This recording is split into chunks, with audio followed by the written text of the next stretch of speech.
But yeah, this is great. So I am more casual today, being outside. Mel, you look great in your sweater vest. Thank you. It's a friendly side of you. Thank you. I'm trying to break. It's sweater vest season here in Greenville. I So see. I yeah, see. Well, I've already been recording because I like these intro comments. But sure.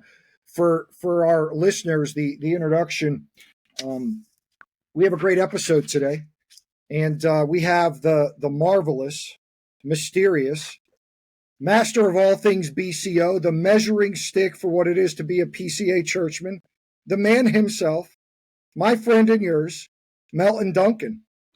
The check is in the mail, George. How do you like that, Mel? That was Um, very kind of you. I wish I was half of that, but I certainly enjoy being a part of the Reformed Churchman, and I love what you do. And I'm a big consumer of your content, and it's a delight to be on the broadcast with you today. well, thanks, Mel. And you are a fan favorite.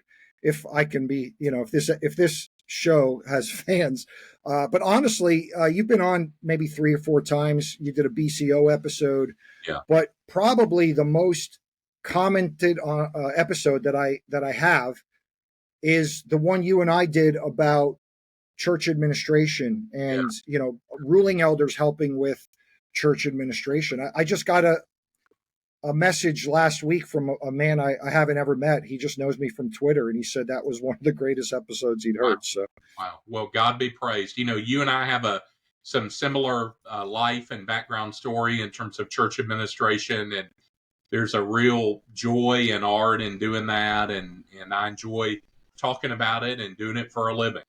yeah, definitely. Well, today we're going to talk GRN, and in particular, explain a little bit about next year's national conference.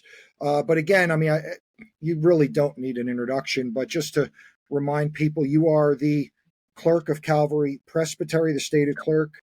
Yeah. You're the stated clerk of your church, right? Well, I help. We actually have another elder who's our session clerk, but I Okay. help out with the session clerking on the side. Okay. Well, you're the executive director of the church as a ruling elder. Right. Okay. That's right. Right. And what is your official title with the Gospel Reformation Network? I will respond to anything, George. I enjoy sort of, being the administrator for the GRN. Okay. And so I enjoy both with events and also sort of making sure the business side of the organization is buttoned up. And we are so excited about 2025. We're doing something that we've done over the years, but we think this is going to be the biggest event we've ever done. And I think your listeners and viewers particularly going to resonate with our theme. Our theme is the ruling elder, and it's going to be a conference about eldering. That I think if you're a ruling elder or a deacon or a layman who's interested in the church, there's going to be something in this conference that you're really going to enjoy. Rick Phillips, Guy Waters, John Payne, Fred Greco, and Bert Parsons, who's our host, will also be speaking. And we're going to be at the beautiful St. Andrew's Chapel in Sanford, Florida, which if you've never been is worth just driving to see. It's on the campus of Ligonier Ministries and Reformation Bible College. And so it's just going to be a spectacular event. It's in May the 7th and 8th in Central Florida. If you are like me or George, there's probably a airline in your city that does direct flights to Orlando, and so this is an easy place to get to. And Lake Mary Sanford is northeast of downtown Orlando, so it's easy to fly in and get to. Super excited about the Ruling Elder Conference and looking forward to talking with you about it. Well, that's great, Mel. So a lot of new things in this conference. One is the location that we'll talk about. The other is the topic. So how did you and the GRN Executive Council come to the topic of the ruling elder? It's George. It's what's been happening in the life of the PCA. There's been a renewed excitement in learning to serve and lead within the church, and we're so excited to be a part of getting people excited about the PCA and being a part of life in the church, both on the session, a presbytery, and a general assembly. And in recent years, there have been record crowds that have come for the PCA General Assembly. And one of the things that GRN has always been about, George, and you're an expression of this, is we're trying to bring people together. We really don't care where you're coming from. We just want to bring people together, and we want to promote Ordinary Means of Grace ministry. We want to network Reformed people with Reformed conviction, and we want to help the PCA grow. We're interested in biblical, healthy Reformed churches. And part of that is in building relationships between folks all over the country, all over the denomination, and promoting good teaching, a good philosophy of ministry, and letting our people be the greatest blessing to one another. David Strain, one of our executive council members, coordinates Twin Lakes Fellowship every year. Only about 250 people can go to that each year. And there are other great conferences like Ligonier conferences and other conferences that we all participate in that replicate that experience you have in presbytery or general assembly, where people come together and you make new friends in the Lord, and you endeavor for new Christian mission with them and for them. Well, we want the national conference this year to be that sort of experience. It'll be about a month and a half before General Assembly, so it'll be a great time to reconnect with people. Florida in May, I'm told, is lovely. So I think hopefully by May, everybody will be out of the winter season. Maybe a few of our Canadian provinces will still be in winter. But it'll just be a glorious time together. I was talking to Dr. John Payne this morning, and we've got some special music we're gonna set up. So it's gonna be glorious. And the main thing about this event, which is true of all of our events, is we hope this is going to encourage you. If you're in and inevitably everyone is in a difficult position, particularly if you're a ruling elder, but also a minister or a layman who's active in the local church. You need to charge your batteries, and you need to go be reminded of important truths, and you need to connect with brothers and sisters across the denomination that are doing exactly what you're doing, and they're going to encourage you, and you're going to encourage them. So we think this is going to be an amazing event for people to come to, and I'm looking forward to talking more about it with you. Yeah, well, you said a lot I want to key in on. First thing I want to say is I assume this is not just for ruling elders. That's right. It really, the conference is about ruling elders, but it's for everyone. And so if you're in Central Florida, we've got 160 PCA churches in Florida. There's more PCA churches in the Sunshine State than any other state in the union. If you're just interested in a good Bible conference, a good theology conference, a good conference talking about the church, you are more than welcome to come. We've always had men and women and young people have always been at all of our events. So, yes, this is not just a specialist conference for a particular set of people.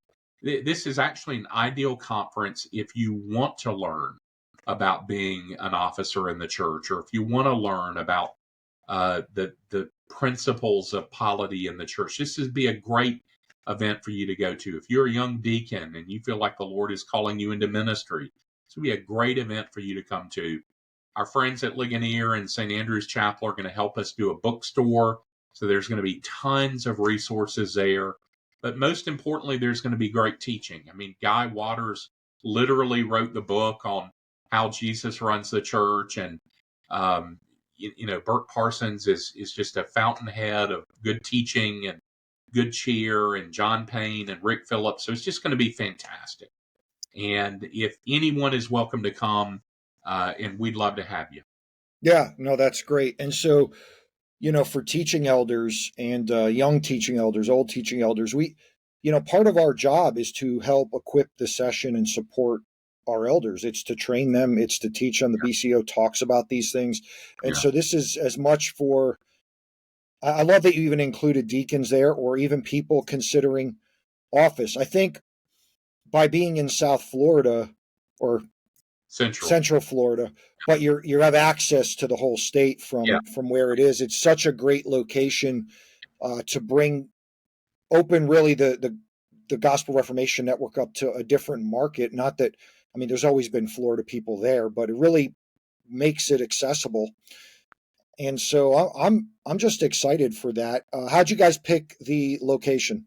You know, John Payne has a relationship with a number of folks on staff at Ligonier, and in conversation, they invited us, and we just said, "Well, this is just too good to be true," and so we were just thrilled about that, and it just it seemed like a good destination. We've done this in Birmingham, we've done this in Charlotte, we've done it in Greenville over the years. We've done some uh, kind of micro events here and there. We were delighted to, in a very small way, to be a part of your recent conference in North Carolina. And so it just seems like Florida is the right place for us to go. Our friend Rob Pazienza had us at Coral Ridge a few years ago, but it feels like an event in Central Florida is the right place for us to be. And May's a great time to do it. Now, it's in the middle of the week, and I know that's hard for folks, particularly for ruling elders, but it's actually ideal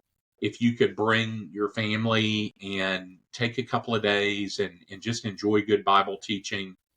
Lots of attractions you could do before or after. And so we think it's going to be well worth your time to make the effort to get down there. You can fly in there. If you're within the Southeast proper, you could probably do a day trip to drive down there. But yeah, our friends at Ligonier and Dr. Parsons, we're so grateful for them inviting us to come be on their campus. Yeah, yeah, and I've heard some of that, like not frustration, but maybe regret that it's in the middle of the week. But South Florida is my stomping grounds. When I was down there, you'd had 2,000 people going to Ligonier conferences. I mean, I must have gone to 8 or more myself, and so Right. people have a way to get to those things. And the GRN conferences have always been midweek. Is it Wednesday, Thursday? Is that what it is? Thursday, so we'll start early on a Wednesday. So if you're coming in, you probably want to be there by Tuesday night. Check into your hotel and then head over early to St. Andrews, and then we'll be done by mid-ish day, early afternoon on Thursday. So you Yeah. could fly out that night or drive back if you drove it down. So Well, and that's a great time of year to go to the theme parks. You're after all the spring breaks and you're before the intense the heat. summer proper is upon you. Yeah. Yes, yeah, yeah. So well, that's great. Is there a schedule yet, or? So we've not posted the schedule yet, but we're close to doing that, and maybe by the time this broadcast is up, we'll have that up. But if you just go to gospelreformation.net, gospelreformation.net, and then just look for the conference buttons or banners, all of that will be up there. Hopefully, by the time folks see this broadcast. Yeah, I'll tell you, like the networking is one of the it's like the unseen benefits of a GRN conference. I know my first one, I think, was 2021. I think it was like the first major one y'all did at Birmingham. Yeah. Yeah, at Briarwood. And those, like, I met so many people that I may have like sort of knew from maybe Facebook or something, who are close friends now, who I'm regularly talking with on the phone or texting with or whatever. And so I know a lot of ruling elders want, sort of like what we do, the company of pastors with, with the GRN. And they don't really have that for ruling elders, but this is just a great opportunity to meet other REs that care about the same things you care about, going through the same stuff, and to network with them, get their information, and kind of start that on your own, I would guess. That's exactly right, George. I mean, this is our national networking event intentionally for ruling elders.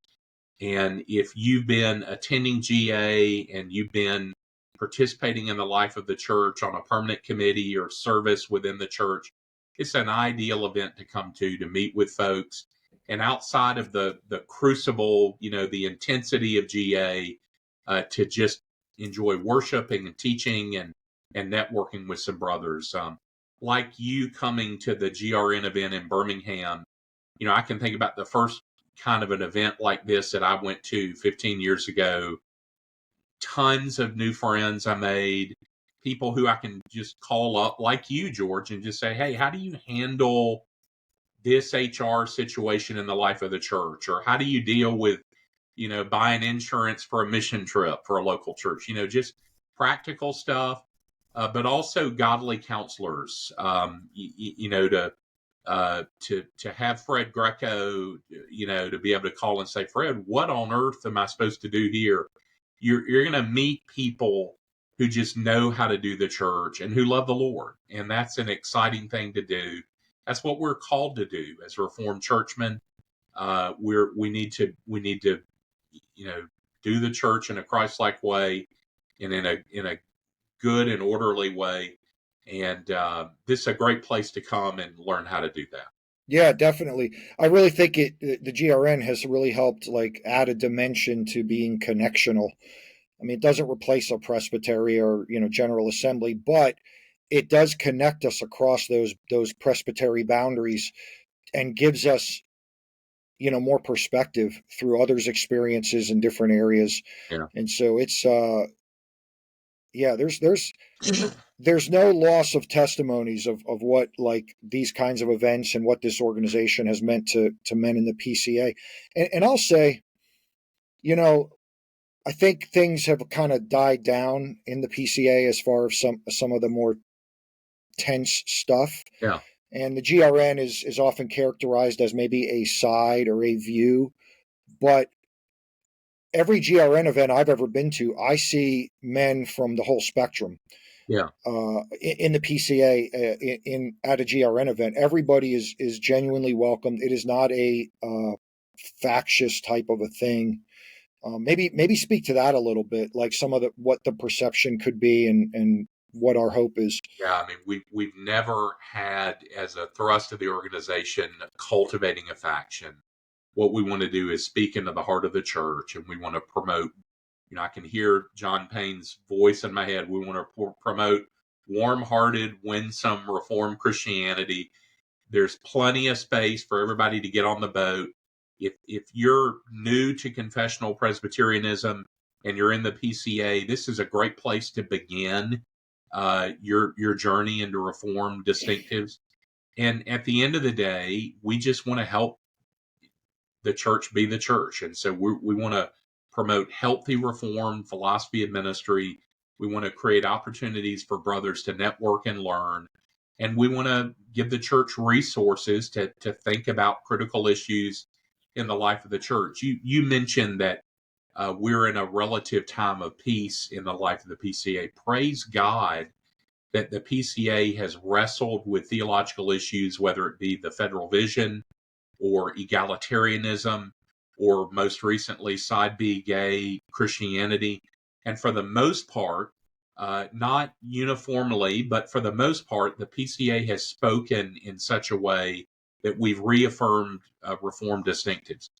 And the GRN is delighted to be a part of that conversation. We're not the only conversation on those things, but we're trying to foster resources to help people understand these things, to know how to articulate them, how to ask the questions, how to kind of, find out what's going on, but more importantly, how to think about these things. And so we do everything in sunshine. There's no smoke-filled room. We're just a group of teaching and ruling elders that love the PCA and are trying to speak into the heart of the denomination. And God has blessed us. Each year we seem to get a little bit bigger. We were so delighted, George, to have you come on board last year to help us with our company of pastors. Probably the most significant thing we're doing intentionally for teaching elders. I think the last time I heard you mention we're over 20 groups that, these are ministers all across the denomination that you help bring together. And it's just it's an encouragement for them. It's a place they can go to have theological camaraderie and conversation partners and encouragement. So we want to keep doing that. And part of what we hope is going to happen in this conference this year is that we'll be able to bring ruling elders together. So the value of having ruling elders just know one another by name and know one another's capabilities and resources can only make the PCA better. So that's what we're up to, and that's what we hope is going to happen this year. The PCA will be blessed by PCA people coming together in Orlando in May. Yeah, well, that's great. And so on the website, there's early bird tickets. When does that expire? We're going to do that through the end of the year. Okay. We think I you know how selling tickets are, George. I think we'll be able to do that through the end of the year. But if you're just now hearing about this, you need to go on and buy a ticket. They're refundable, all of that kind of thing. But we need you to go on and do that now. And then in January, at the latest or at the earliest, those prices will go up to a little bit more expensive. So we've got good prices on there.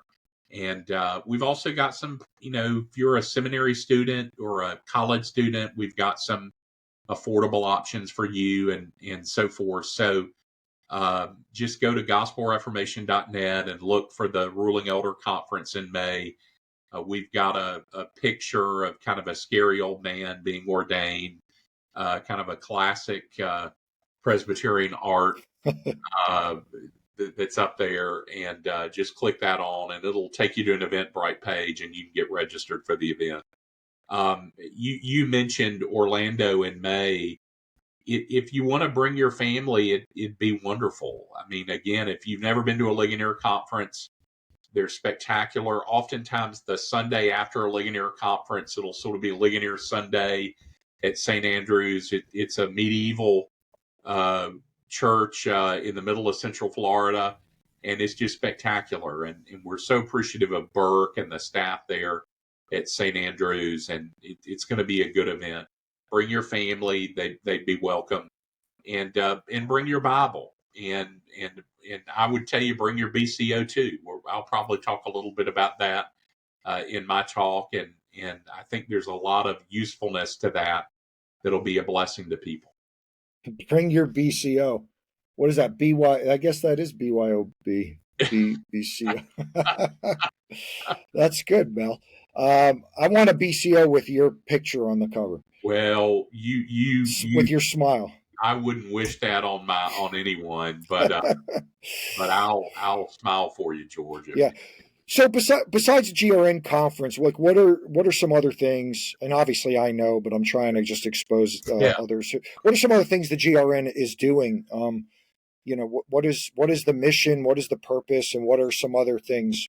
Yeah. So we like to say that the purpose of the GRN is to help build healthy Reformed churches in the life of the denomination. We have a website. Wilson Van Heuser, a former NFL football player who's become a PCA minister, wonderful fella, lives in Oklahoma and Stillwater, pastors there, is our new webmaster. And so he's curating and cultivating and editing our journal, our articles, our online presence. We're so appreciative of Wilson. The GRN has a presence at a lot of other events throughout the year, Twin Lakes Fellowship. We love to go to David Hall's Reformation Worship Conference.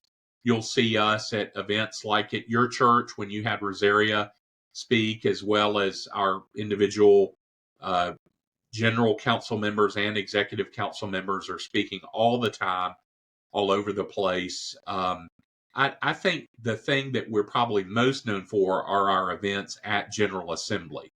We're going to be in Chattanooga again this year, and we're planning on Wednesday night to stay with our banquet time and format. And so Wednesday night in Chattanooga during GA week, we'll do an event that'll probably be the biggest meal of assembly. And we'll have a spectacular speaker and theme lined up, and we'll give away more books than Joel Beakey will allow us to, and all other fun things we'll do. So a lot of people know us through our GA week and events. And then the other thing we want to do is we just want to promote our GRN General Council members and our Executive Council members. And the last couple of years, we've created a new leadership team called the General Council. And these are a lot of the great younger guys in the life of the church, and we want to help them and get people to know them, and so all of those things you can find out about just through our website. Again, everything that we're doing, we put out there. Everybody's welcome to see and listen and hear and watch and all that. So check us out online and keep up with us on the socials as well. Right, because I might have missed it, but I mean, you're also writing regularly. There's articles. You mentioned the website with Wilson Van Heuser, and there's also some great polity videos on there with Fred Greco and Dominic Aquila and others. And so it is a resource in more than one way. Yeah. Yeah. So the GRN banquet last year, like you said, it probably was the largest. Yeah, it was spectacular. I think over 1,000 people. 1,000 people there, and I was nervous because I was responsible for getting 1,000 people fed and an event organized, but the folks here at the hotel did a great job, and that's become a neat event for like, let's say you're a church like your church, George, in North Carolina. You probably brought 2 or 3 commissioners with you. It's just a great time for everybody from your church come eat a meal together, hear a good talk. We're experimenting with maybe adding some singing to that next year. Don't quote me on that, but it was just fantastic. And of course, Rosaria, as you know, was just spectacular. So Yeah. we love her and we're grateful for her, and she's been so helpful to us. And our hope is that every year we're going to have someone like that can really speak into the life of the denomination in a kind of a prophetic way. I don't mean that in an inappropriate way, but just in a bold Christian witness kind of way. And the GRN has been used, I would say, by the Lord to speak into the life of the PCA and help center the PCA a little bit better. And my hope is we're going to continue to do that. Yeah, man, that was phenomenal. You did. They fed 1,000 of us. We heard the talk.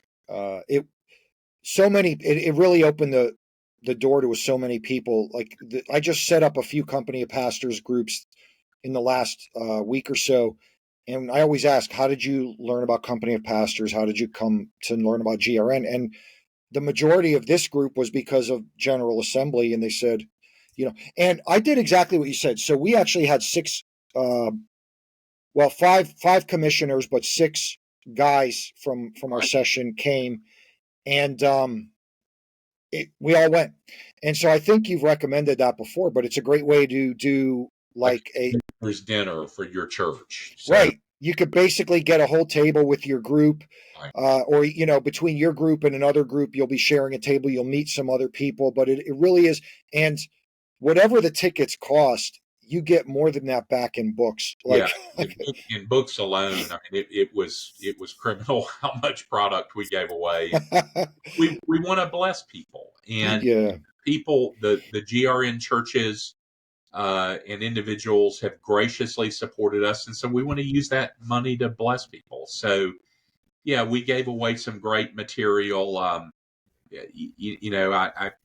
can't stop but pause and remember, Harry Reeder was a part of that for so many years, and we were able to celebrate Dr. Reeder's memory. I did a wonderful presentation on some things that Birmingham Theological Seminary and Westminster Seminary have done to remember Harry, and it's just a great event. And we'll do that, Lord willing, every year going forward. And we just would ask people to plan on Wednesday to come and be a part of the banquet. Yeah, thanks. And you've mentioned a couple times our Children of Light Symposium, which y'all were a sponsor of, which everybody in a gift bag got the Catechism on Human Sexuality. And I also did a 10-minute presentation. We had 230 people come, and only half of that was from our church. So we had over 100 people from the community, and a lot from our presbytery. So that was kind of an introduction to Catawba Valley Presbytery of the Gospel Reformation Network. And like you said, Rosaria was phenomenal. But Dr. James Anderson from RTS Charlotte is just he's just so good. He really is. Yeah. And so interesting, George, that in 2024 that just basic creation issues that Rosaria speaks to so eloquently is so controversial. I mean, I think as we record this, there's a new transgendered congressperson that has just come into Washington, D.C., and the Speaker of the House of Representatives very eloquently and graciously, I thought, commented on how, the good Lord has made us male and female, and we're going to be gracious to everyone, but those are the creation distinctives that he acknowledges from his Bible. And isn't it amazing that that's a thing in 2024? It's just Yeah. fascinating. Well, and Mel, it's not the culture war to discuss this. What I found with our symposium, we had a Q&A that could have gone on for 2 hours with Rosaria and Dr. Anderson, and then myself kind of emceeing it, but answering also. And the number of people in the pews asking Yeah. serious questions about what they're experiencing in Yeah. their families and in their churches. Like, this is a pastoral issue. Yeah. And I know a lot of people would like us to just stop talking about it, Yeah. but this is practical pastoral theology of how to equip our young people, our parents, just our people on how to discuss these things. And I thought you're right. The way the speaker discussed that was just phenomenal. He just highlighted the dignity of all people, but the reality of truth, Yeah. Yeah, and it's a good example for us of how to do that. And I think events like what you did and what we're trying to do will be models of how to do engagement. I mean, it's not a culture war if this is happening in your public school and in the bathroom on the hallway where your children are going to. But I think the GRN and I think your church and other Christians have done a good job of helping stiffen the resolve of Christian to articulate biblical principles, but do it in a Christ-like way. And honestly, I couldn't be more proud of the GRN, the way we've tried to address issues like side B gay Christianity issues. I mean, we began as an organization talking about sanctification, and there have been a series of different applications to that. But we're just my brother would say we're just black coffee Calvinists. There's nothing fancy about what we're doing. We're just articulating biblical Christianity through a Reformed perspective, and we're trying to do that in such a way that everybody can understand it and bring the PCA together. There's so many competing philosophies of ministry and cultural trajectories.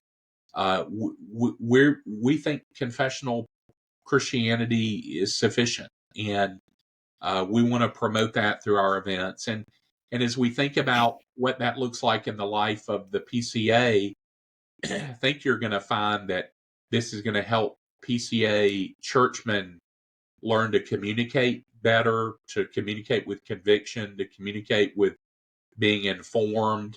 I hope that the net result of what we do in the GRN is that we're not nursing grievances, but that we're giving people arguments, Christ-centered arguments that'll help make the church better. And through the crucible of manly discussion in the courts of the church, my hope is that the PCA is going to be stronger and better. And, George, the PCA may be the only Reformed denomination in North America that's growing right now.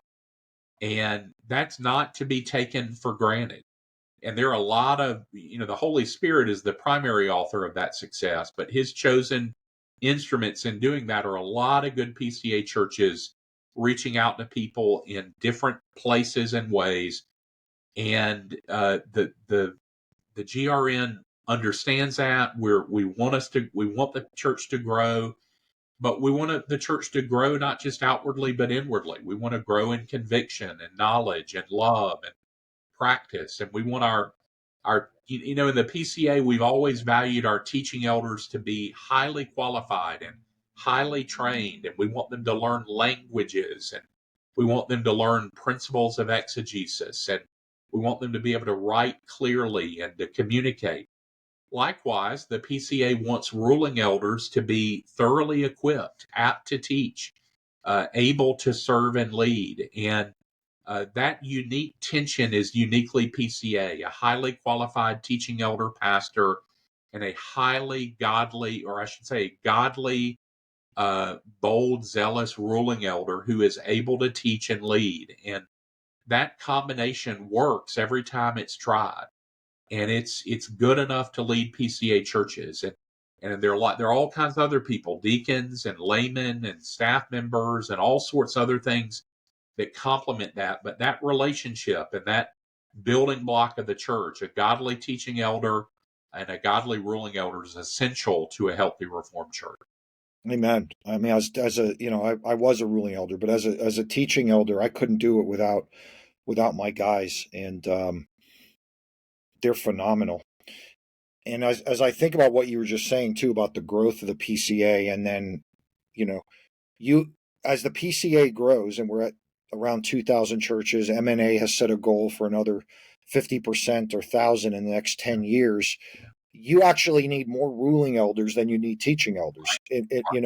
And the thing is, like, there's tons of networking and professional development for us TEs. There's no end of like teaching elder conferences, resources, get-togethers, in some sense, presbytery meetings. Ruling elders don't often feel comfortable in certain presbyteries, so it's a club of teaching elders. Like, it's all about the TE, and yet you need many, many more ruling elders. And the GRN in this conference in particular on the ruling elder is just another way to help equip guys. But look, the Lord is ordaining ruling elders, which is a high calling, and that is not a second tier of anything. Yeah. And there ought to be as much resources and comfort level for REs as there is TEs. And so I'm glad and grateful for it. That's why I started this podcast. Honestly, I felt like I could have a little niche for, I always say, like, with REs for REs, and just highlighting the work of REs to encourage more REs to do what they do so well. So. Yeah, indeed. Yeah, I think I'm thinking back to 30 years ago. I was a young single man, and I had just had the misfortune of my father had died suddenly, and a young ruling elder in my church looked after me. He pursued me. He became a dearer than a brother friend. He took interest in me. He looked after me, and I just reflect upon how that kind of a godly older man relationship was so important to my development and to my spiritual well-being. And the minister, the solo pastor, the senior minister is engaged in so many different things. A ruling elder can become the hands and feet of the heart of the ministry, and it's just so important. It's so important to welcoming people in, to helping people find their place. We have as part of our membership class, our new members class. Every time we have that, we have a segment called Finding Your Place. We just want to help people find their place in the church, and that could be 100 different things. But a ruling elder, oftentimes, godly older man, comes up, puts his arm around you, and says, "Have you ever thought about doing this?" Or could I show you how to do this? And then boom, 20 years later, that person is a mature Christian believer, having been a Sunday school teacher or a men's leader, or going into the prisons, or witnessing on Main Street. I mean, there's just so many neat things a godly older man can teach. And when you look around the world today, George, what does the world need? The world needs a godly man. It's not that the world doesn't need godly women or godly girls or godly boys. The world needs a godly man. My older brother is a minister, and when he gets egalitarian friends arguing with him about women in leadership, he'll make a sociological argument, and he'll say if a certain kind of egalitarian, and that's a euphemism for a woman officer, takes over the church, the men will disappear, because when the men find out that they're not needed or not wanted, they go away. They don't serve. And the worst thing a church can have is an uninvolved, immature man. And a godly ruling elder is a picture of Christ-like masculinity, and that's not a boastful blowhard. That's a person who lives to die, dies to self, serves others, makes the place better than he found it, and leaves a legacy. And it's just so important to the church. Calvary Presbytery, the blessed bounds of upcountry South Carolina, where I'm privileged to clerk, we have about 100 teaching elders and about 300 ruling elders. And I just can't tell you how much I love our ruling elders. I'm thinking about one of our more rural counties. There's a ruling elder who cooks steaks for all the ministers 4 times a year, just as in his county, just as an expression of love for what they do. Where is this? I might have to pass through. I probably shouldn't advertise it. They'll be beating a boat. It's over in Spartanburg, and he just loves helping the church out. And I think about ruling elders in my own church that go to the prison every month, and my pastor likes to say, a minister comes and goes, but a ruling elder lives forever. And if you think about it, the relationships you've had, you oftentimes appropriately have an elevated view of the minister. And sometimes it's a little intimidating to have a relationship with a teaching elder because of a variety of reasons. But oftentimes it's a ruling elder that you can sit across the counter and have a bottle of Pepsi or Coca-Cola and just solve all the problems of the world with a Bible and in a good conversation. And the PCA needs ruling elders, and now more than ever, the PCA's over a half century old.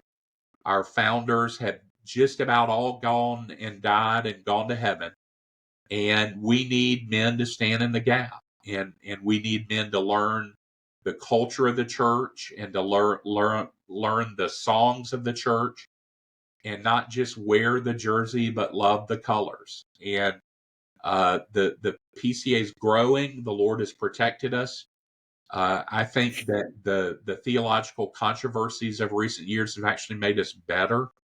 And I love General Assemblies these days. You hear good arguments by and large. And a lot of them are from confessional folks. And PCA is just always going to be stronger if ruling elders show up and participate. And if you're a new ruling elder, or if you're a disconnected ruling elder, the GRN's national conference this year is ought to be the first place you go to get reconnected to the life of the church. I can promise you, just like with George, just like with me, you're going to meet new people that are going to be a blessing to you, and that you're going to be a blessing to, and it's going to help you be a better Presbyterian and Reformed churchman. Thank you, by the way, for dropping a Melism in there. Not just wear the jersey, but love the colors. That's right. I forgot. We did a Melism show, didn't we? We need to do. We did, and we need to do another one. You said a few things there I want to key in on. Like, one is the pastors, the TEs tend to come and go, but REs. And I'm thinking of my time at Meadowview, and we're 75 plus year old church. In the 24 years of this century, whatever, we're in 2024. Most of my ruling elders, more than half of them, have been through 4 senior pastors. Yeah. I'm the 4th, and at least that many, if not more, assistants and associates. And so, who are the real shepherds of that congregation? It's these guys, And so, what a great legacy, and we never ought to undermine that, but we ought to hold them up. And then, when you started talking about masculinity again, people can take that as the egalitarian issue, as a culture war issue, but man, we're the last, not the PCA, but conservative Christian churches, and the PCA fits in that, who are upholding, male headship in the home and in the church. We're the last ones in society doing that. And I was recently a part of just a conversation among friends about like the phenomenon of Christian nationalism, and is like, how do we answer that, and what is it even? We couldn't even define it, and there's parts of it that we that are upheld that we could agree with, and then there's some fringe groups that associate with it that we don't. And what occurred to me was, after the discussion, Mel, is so much of it is a conversation around godly masculinity. And what I think is there's such a void and a gap and a vacuum around what it is to be a godly man. Yeah. These fringe groups are attracting guys because they have something to offer them. Yeah. And we have so much more to offer them. And I think the best way to counteract any sort of fringe expressions of whatever Christian nationalism is to unashamedly hold out what it means to be a godly, masculine man. Yeah. Yeah. George, you and I are both the fathers of teenage sons. And if you go a little bit broader than even the Christian nationalism, you look at the influence of a Jordan Peterson and people like that are capturing young boys without male role model figures, and particularly fathers in their life. And more than anything, the church needs to help be the place where that happens. And some of that is because of the psychoses of social media and the disconnectedness that happens when you're online, but you're not in real life or in person. But the church ought to be, other than the home, the place where you get your godly role models. And, I'm thinking about an older ruling elder who's in heaven now, who was a teacher at a local university. He was a quiet but faithful Sunday school teacher, taught in this church for 50 years, taught every book of the Bible in his Sunday school class. He was, but he was brilliant, but yet he built his own house. I mean, he literally built his own house, and he was just a marvelous picture of resourcefulness and stick-to-itiveness, and yet he was friendly and engaging. I remember he helped me get through high school chemistry because I never could figure that out. And but he was just a godly man in my life who I knew was very wise, but worked hard, loved his wife, loved his children and grandchildren, helped people in the church. And he was just a living picture of what a Christian man ought to look like. It doesn't mean he wasn't perfect or that he was perfect. It just means he was a good picture of a Christian man. And I think a lot of our younger people are finding colorful characters online that aren't particularly Christian, but it's an example of how a ruling elder needs to be a man. Yes. He needs to have a backbone. He needs to be able to say no. He needs to be able to say, "Thus saith the Lord." He also needs to be able to weep with those who weep and show up to visit people in their homes and lovingly offer the words of Christ to people. It's just an example of where we don't know the mind of God, but God did make us, and He did ordain offices, and those offices were not just for every man, but were set apart for particular men to do. And it's something that there's godly masculinity is baked in there somewhere, that it just needs to be more a part of the church today. And that doesn't mean it needs to be loud and audacious. It just needs to be godly manhood. Yeah, that's so good. So, as a final sort of word on the conference, I was thinking back to the first GRN conference I went to alone with a friend, another pastor. The next one, actually, the next two, I took my whole session. Yeah. And so both those years we won. You won the award. Yeah, I guilted you into creating an award to give to me for bringing a dozen guys. The one that was in Charlotte, we brought 20 people to. But I'll tell you what we did. We brought ruling elder candidates or men that we thought were in the pipeline to both of them.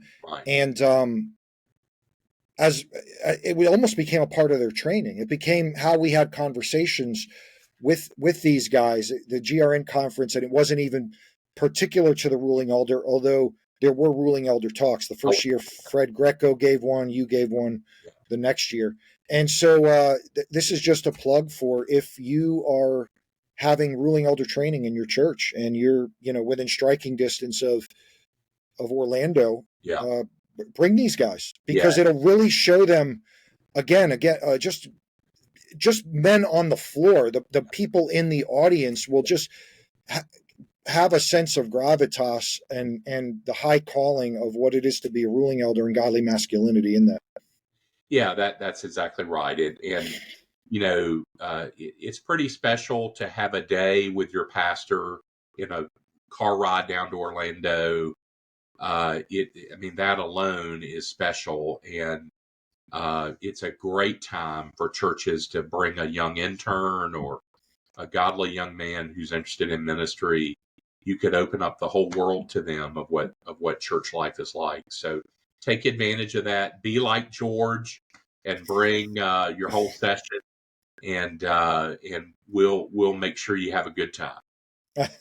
I think you guys had to do it so we'd have to fly, so I wouldn't win this time, because I don't think I'll be able to bring 20 people to Florida. That might have been part of our plan to yes, help win the award this year. Mel, you have a final thought or word on your outlook or hope for the PCA? Just super hopeful and positive. I love the last few General Assemblies.